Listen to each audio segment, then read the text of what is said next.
வருண், ஒருத்தர் படிக்கணும்னு முடிவு பண்ணிட்டா அவங்களுக்கு எதுவுமே தடையா இருக்காது. ஏன் நீங்க இப்ப எதுவும் படிக்க போறீங்களா? நான் படிச்சு முடிச்சுதான் இங்க வந்திருக்கேனே. நான் படிக்கல, ஒரு பொண்ணு படிச்சு முடிச்சு பெரிய சாதனையே பண்ணிருக்காங்க. யார் அவங்க அப்படின்னா, சேலம் மாவட்டம் கல்வராயன் மலை பக்கத்துல இருக்கு கருமந்துறை கிராமம். இந்த கிராமத்தை சேர்ந்தவர் ஆண்டி கவிதா தம்பதி. ஆண்டி 2023 புற்றுநோயால் பாதிக்கப்பட்டு இறந்துட்டாரு. கவிதா ஒரு கூலி தொழிலாளி. இந்த தம்பதிக்கு 3 பெண் குழந்தை, ஒரு பையன் இருக்காங்க. 2வது மகள் ராஜேஸ்வரி. இவங்க 9ஆவதுலேருந்து 12வது வரைக்கும் கருமந்துறை கிராமத்தில் இருக்கிற உண்டு உறைவிடப்பள்ளி மேல்நிலை பள்ளியில படிச்சிருக்காங்க.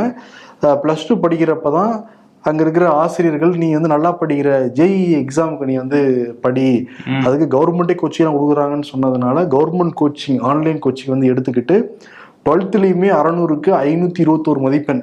இப்போ ஜேஇல ஆல் ஓவர் இந்தியாவில் பழங்குடியினர் பிரிவில் 417வது ரேங்க் எடுத்து ஜெயிச்சிருக்காங்க. ஜேஇ நிறைய பேர் பிரைவேட் இன்ஸ்டிடியூஷன்ல லட்சக்கணக்கான ரூபாய் கொட்டி படிக்கிறாங்க. பட் கவர்மெண்ட்லேயே இந்த மாதிரி கோச்சிங் சென்டர் எல்லாமே இருக்கு.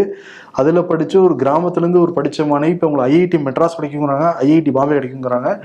எங்க கிடைச்சாலும் இப்ப சேர போறதா சொல்றாங்க. ஒரு மகிழ்ச்சியா இருக்கு நமக்கு. கண்டிப்பா. ஏன்னா கருமந்துறை அப்படிங்கிற கிராமம் இப்ப நமக்கு எல்லாம் தெரிய வந்திருக்கு அவங்களோட சாதனையால. ஆமா, அவங்க ஆசிரியர்கள், குடும்பத்தினர், அவங்களுக்கு எல்லாருக்குமே நம்ம வாழ்த்துக்களை சொல்லிக்கலாம். நிச்சயமா. அதான், படிப்புக்கு எதுவுமே தடை கிடையாது. படிக்கணும்னு முடிவு பண்ணிட்டா படிக்க வேண்டியதுதான்.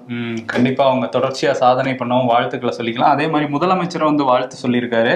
அவங்க தந்தையை இழந்தா கூட அவங்களோட கனவை சுமந்து சாதனை பண்ண அந்த பெண்ணுக்கு என்னோட சல்யூட் அப்படின்னு சொல்லிட்டு தமிழ்நாடு அரசே அவங்களோட முழு கல்வி செலவையும் ஏத்துக்கும் அப்படிங்கிறதையும் சொல்லியிருக்காரு.